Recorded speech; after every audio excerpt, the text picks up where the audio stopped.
petit déjeuner n'a pas toujours été excitant. À la période médiévale, les gens déjeunaient avec un morceau de pain sec et un verre de vin ou de bière.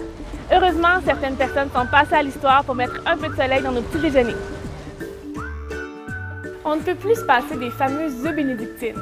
Mais qui est derrière cette recette si populaire? C'est Lemuel Bénédicte qui aurait eu l'idée de cette recette à New York à la fin du 19e siècle. Il y a deux versions à l'histoire. La première veut que M. Bénédicte ait demandé au propriétaire de l'hôtel Waldorf une nouvelle recette pour son petit déjeuner. C'est une version un peu ennuyante. La deuxième dit qu'il aurait inventé la recette lui-même pour calmer ses gueules de bois. Qui dit petit déjeuner dit café et bien entendu Albert-Louis Vanout, le maître torréfacteur lui-même. Mais quelle est son histoire? En quête du goût du café noir européen, de sa petite boutique rue Ontario, il a commencé à torréfier son café lui-même. C'est en mélangeant du café brun à du café noir qu'il a développé le fameux mélange de la maison. Aujourd'hui, les passionnés de café de tout le continent peuvent profiter de son savoir-faire et se régaler de son café. Avec un café, pourquoi pas un bon bagel? Mais pourquoi est-il rond?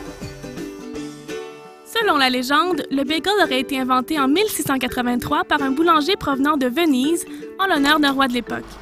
Comme le roi était un fier cavalier, le boulanger a façonné la pâte en forme d'étrier.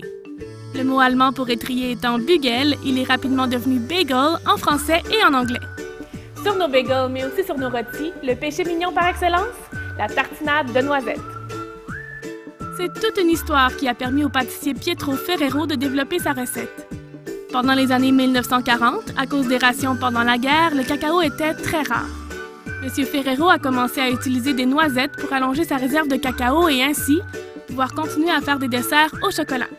Pas besoin de vous dire qu'il a fait un de ses meilleurs coups.